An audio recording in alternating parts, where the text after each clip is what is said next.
How's it going, everyone? It is Andre Williams, and over here we talk stocks and we focus on one thing. Always protect your profits. And today we're going to be talking about Lucid, which had quite the volatile time inside of the market. If you guys remember what I said in my previous video, if you are a trader and you want to play off of the fluctuation, here are the levels you want to take a look at. If there's strength at $25 and it's showing support, you go in with some calls. If you see that there's weakness below $25, which was an area of resistance since it only got to $24.91, that's where you take advantage of puts. And if you saw how the price action was, then you would have made some serious bank. I won't waste any more time. Let's jump into the agenda. If you're new to this channel, I just want to let you know we have timestamps down below inside the description. But if you're a shareholder, you're thinking about taking a position, I highly suggest you watch this full entire video. So the first thing we're going to go over is the technical analysis. We're going to be taking a look at the overall price action. We want to know support. We want to know resistance. We want to know what it looks like in the bearish case scenario and as well as in the bullish case scenario. And then we're going to go on Fintel, taking a look at the recent institutional ownership and short interest information. The reason why this is important because it does have an impact on the way the stock performs. And then we're going to be taking a look at the order flow distribution. We want to know the buying and the selling behavior on the retail side and as well as on the institutional side. And then when all of that is done, we'll be going into the final thoughts and as well as some more details. So let's get to it. So we're going to do a technical analysis for Lucid. Let's see how it performed on the day. So it ended up closing at $24.21, being down 4.16%. On the low, it tested $23.51. And then on the high, testing $24.91. When we take a look at the volume stats on the day, you can see we traded at 16.165 million shares, and the average volume over 10 trading days is at 33.006 million shares. So we did have well below the average in regards to volume, and it's part of the reasons why we've seen a pullback in the stock. Now, when you take a look at our chart, which is a daily chart, we can see from the RSI down below, it is at 41.62. And then when we take a look at our moving averages here on the chart, we are below the 100-day, the 50-day, the 200-day, and as well as the 21-day EMA. And as you can clearly see, Lucid is in a bear market, trading below all of our major moving averages.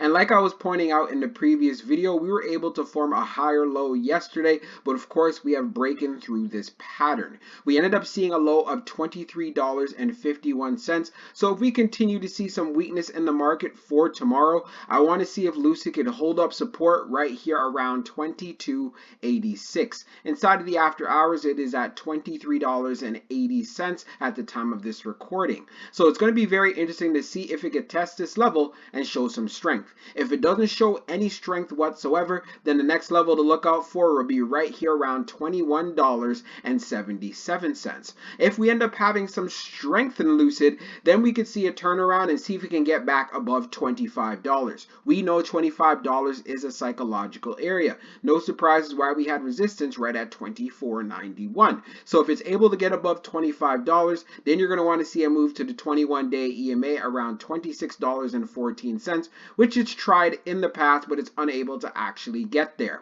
So let's see how it performs going into Friday, but one thing is for sure, it'll be interesting. Now let's move on to the short interest information. So we're going to take a look at the recent institutional ownership and short interest information for Lucid. So as we scroll down further on the page, green rows indicate new positions, while red rows indicate closed positions. So when we take a look at the recent filing we have here for March the 10th, we have Vote that purchased 4,027 shares. And also on the 9th, we have Front Row Advisors LLC that purchased 200 shares. And then when we take a look at the short interest, the off-exchange short volume ratio is at 49.35%, and then for the off-exchange short volume, it is just over 3.4 million shares. Scrolling down further on the page, the short shares availability is at 0, updated 8 minutes ago, and then for the short borrow fee rate, the max is at 27.53, and the minimum being at 26.85%. Taking a look at the history of the short volume, you can see for the close of the 8th, it was at 49.02, and then for the close of the 9th being at 49.35. So one thing that remains clear, Lucid does have short squeeze potential. Now let's move on to the order flow distribution. Now let's take a look at the order flow distribution for Lucid. So we see on the inflow, it was at 79.41, and then on the outflow, it's at 85.66. Taking a look at the breakdown, on the large, it was 3.88. On the medium, it was 46.58, and then on the small, it was 28.95. Keep in mind, these numbers are in the millions. Taking a look at the outflow side on the large, it was 4.06. On the medium, it was 47.26, and then on the small, it was 34.34. Taking a look at the large scale orders in the last 5 days, you could see for today, March the 10th, it being that outflow of negative 0.18 million. When we analyze the numbers even further for the small scale orders that tends to represent the retail side, we had more selling than we had buying. And then when we take a look at what happened on the medium, we had more selling than we had buying. And then when we take a look at the large, represents whales, institutions, and funds, we had more selling than we had buying. And then when we take a look at the turnover ratio, it was right around 1%. So this is not too bad whatsoever. We also have to take into consideration it was a low volume day. So this adds to more volatility.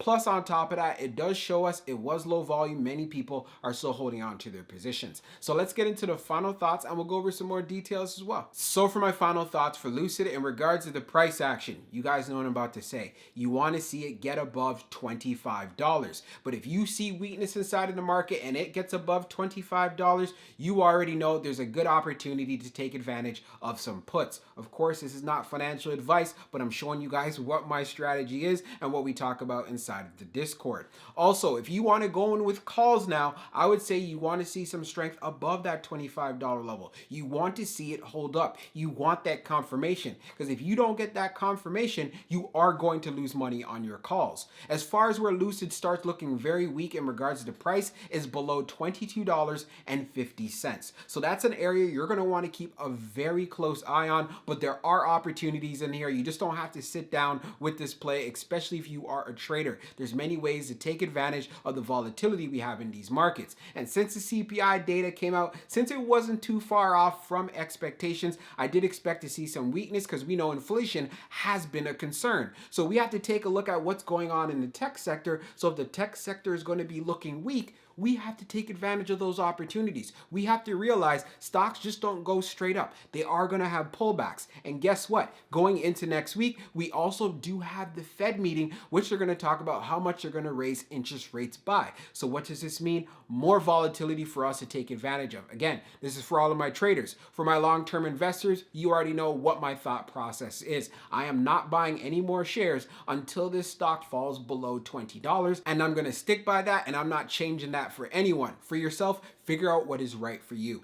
Also, when we went on Fintel, taking a look at the recent institutional ownership, we see institutions are continuing to load up on shares. Plus, on top of that, Lucid does continue to have short squeeze potential. So this is why if we have a catalyst or we see some strength coming through the EV and clean energy sector, Lucid can benefit from this. And from everything I've been telling you guys about, you should have the right game plan. Also, make sure that you're using your stop loss. You know what your entry is going to be, and you also know what your exit it's going to be. You're not depending on emotions whatsoever. When it comes to the stock market, they don't care about your emotions, but there is an opportunity for you to make some money if you have a level head and you're not being naive. So let's see how Lucid performs going into tomorrow. I'm going to continue to keep a close eye on it. And if you need some help trading Lucid, then join us over at the Discord. You will be banking on this play on a consistent basis. So I hope you enjoyed this video, and we'll be talking real soon.